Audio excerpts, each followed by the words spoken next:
Hey guys, what's going on? This is Tyler, and today I am bringing you part 2 of What If Future Piccolo Survived. Now, I know it's been a while since we've actually done this What If, and we've only done one part. So, if you guys want to actually go check out part 1, so you guys can watch part 2 and understand what's going on and what happened beforehand, be sure to go check it out, and then come back to this video.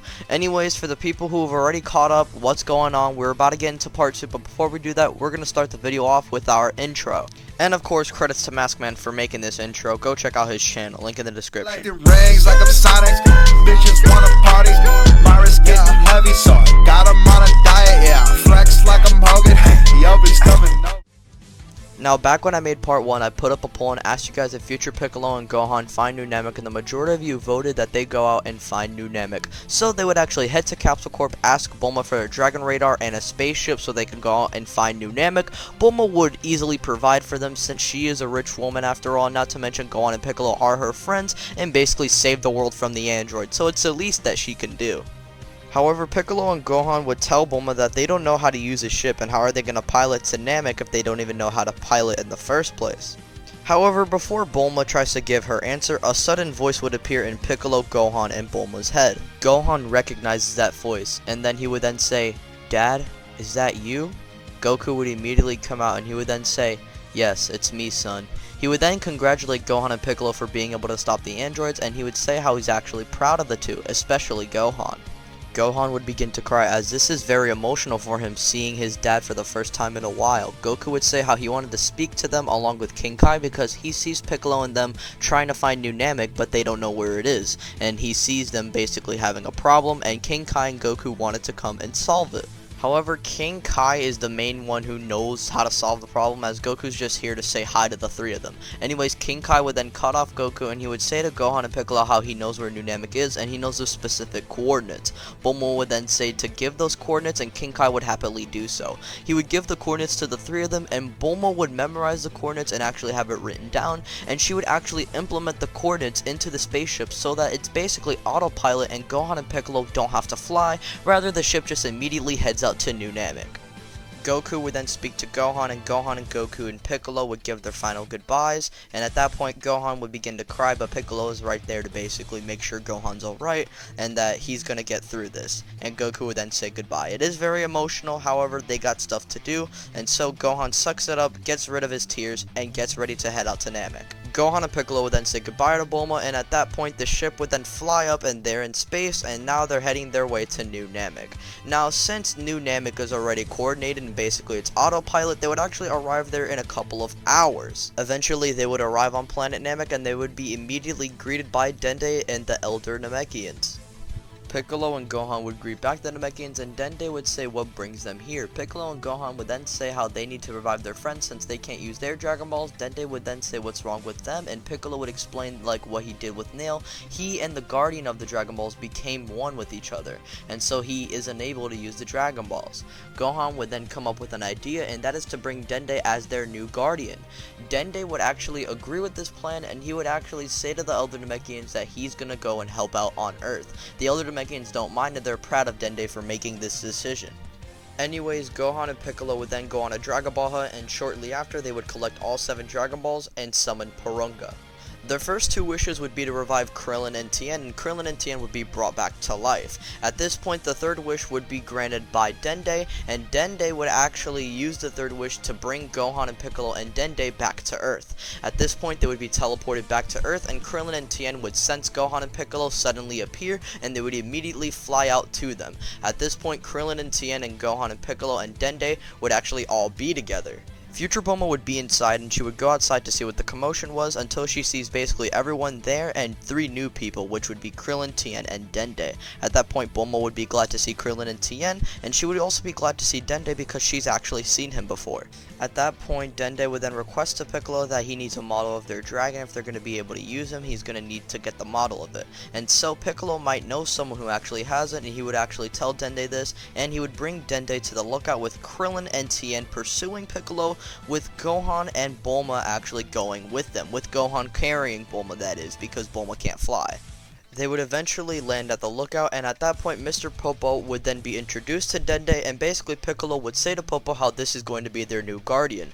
Dende would then greet Popo, and Popo would greet Dende, and at that point Dende would request the model of the dragon, and if Popo has it. At that point Popo would reveal that he does have a model of the dragon, and he would give the model to Dende. At that point, like in the original, Dende would actually upgrade Shenron to 2 wishes and no limit on death counts. However, the balls would disperse, and at that point Gohan would actually be scared for a moment because he might have just wasted the Dragon Balls, and so he would actually ask Dende if they wasted the Dragon Balls, and Dende would then say no, he just wanted to upgrade them. And when the dragons are upgraded, the Dragon Balls basically disperse, but the wishes can still be used right now. They don't have to wait a year or something. And at that point, Gohan is relieved. Gohan and Krillin would then go out with Bulma's Dragon Raider that Gohan still has on him to go and collect the balls, and eventually they collect all 7 Dragon Balls. And like what they did on Namek earlier in this part, they would summon the dragon, and at that point, they would revive everyone the androids have killed. At that point, they would use their second wish to teleport the Z Fighters to the lookout, so basically everyone is with them. And at that point, Vegeta, Yamcha, everyone is back alive. And at that point, Yajirobe would reveal himself, and he would actually be alive all this time, and Piccolo and Gohan didn't even know it. At that point, everyone is embracing, and everyone is just happy that peace has finally arrived, and everyone's alive and happy again. And Vegeta is secretly happy that, he's back alive with Bulma, but he doesn't show it. Gohan would then just be looking at everyone all happy and positive until he hears a voice in his head, and it's Goku. Gohan would then say goodbye to his dad, knowing that this is probably the last time they'll ever talk to each other. And at that point, Gohan would then say to everyone that he's actually going to go and talk to his mom about some things, and he's glad that everyone's back, and he's just happy for everyone. At that point, everyone says goodbye to Gohan, with Gohan going to Chi-Chi's house. At that point, Gohan arrives back at Chi-Chi's house, and at that point, Chi-Chi would hug Gohan, being worried about him all this time, but Gohan would reveal that he was actually out there fighting, and he basically saved the world from the androids. Chi-Chi would just be a little bit scared for Gohan, basically saying how he's not allowed to fight like that ever again. However, Gohan would then say to Chi-Chi that he can't do that, and that basically he's gonna have to fight to protect the world, because at this point, Gohan is one of Earth's strongest fighters, and one of Earth's last defenders at that. And that he's not going to try and take up the mantle of Goku, rather he's just going to do his job and do his best to try and protect Earth. And so, he actually wants to find a balance between fighting and studying. And at that point, he says to Chi-Chi that he will work on his dream of becoming a scholar, and his dream of becoming the best defender of Earth that he can be. And at that point, Chi-Chi would squeeze Gohan with more love in that hug, and at that point Chi-Chi would say to Gohan that she can't fight with what Gohan wants to be, and that anything that Gohan wants to be, it doesn't matter, and she'll always be there for him. And at that point, Chi-Chi and Gohan are just there hugging, while the Ox King actually comes home, and at that point, he just starts to get a little bit emotional and squeezes Chi-Chi and Gohan. All 3 of them start laughing, as we then get a view up of Goku, basically smiling and watching the 3 of them hug, while he's up there smiling and relaxing with King Kai, knowing that he is at peace. And at that point, that would conclude the Android Saga. However, we're not going to end this part right here. We're actually going to go over and set up the Buu Saga. So let's get into that. So at this point, we get Piccolo just straight training before the Buu Saga and would have more opportunities to break his limits thanks to Dende. He managed to break the limit of the 2 days in the chamber, which means he can go in any time, which means Piccolo can even bring Gohan with him when Gohan is free to train. Speaking of Gohan before the Buu Saga, he managed to balance his life and get schoolwork done, and on his free time he would go and train with Piccolo. Now I believe Gohan still goes to high school and he would probably meet with Videl and does all that great Saiyaman stuff. However, the Buu Saga wouldn't occur as recently as it did in the present timeline. Remember, we know that the Buu Saga never occurred in the future as early as the present timeline. In the present timeline, the Buu Saga takes place when Gohan is around 17 to 18 years old. In the future timeline, it takes place in between ages 791 and 795. For the sake of it, we are going to say the future Buu Saga starts in age 793. Now you guys are probably asking, what age are we currently at in the future timeline? Well, we are going to be around where Trunks is actually going to be born, which is age 767. Now the gap between 767 and 793 is a 26-year difference, which would mean Gohan and Piccolo would train and grow for 26 years. And if you guys are really curious about some Budokai tournaments, Gohan would probably participate in some of them to earn money for Chi-Chi. However, nothing really too big would occur in them. Vegeta at first wouldn't let Trunks train with him, and at that point Trunks would actually be introduced to Gohan by Bulma, and Trunks, like in the future timeline, actually does like Gohan, actually is inspired by him, and basically is motivated to get stronger every day because of him. And Trunks training with Gohan would eventually lead into Piccolo and Gohan and Trunks training together, and at that point, over the course of the years, Trunks would actually manage to obtain Super Saiyan.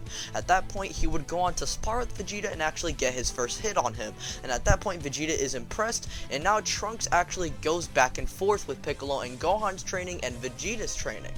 Now, over the course of the 26-year gap, Trunks, Gohan, and Vegeta would obtain Super Saiyan 2, along with Piccolo managing to keep up with Gohan, Trunks, and Vegeta in raw power, due to him having arguably the most free time training, and not to mention he has more access to the time chamber than Vegeta, Trunks, and Gohan do, because Trunks and Vegeta live far away from it along with Gohan, but Piccolo literally just lives on the lookout and meditates all day. And no, the Saiyans don't just learn Super Saiyan 2, they don't skip the grades, they rather just learn the grades and gradually work their way up to Super Saiyan 2, and because all they do is train and they have 26 years to do this, I believe it's very likely for them to obtain Super Saiyan 2, but not Super Saiyan 3 though, because of the stamina thing. Also, over the course of the 26-year gap, Gohan would fall in love with Videl and eventually go on to have Pan. He would have Pan at an actual later age in canon, as he needed to get settled down for the family first and make sure his job works out and make sure they have money and stuff like that.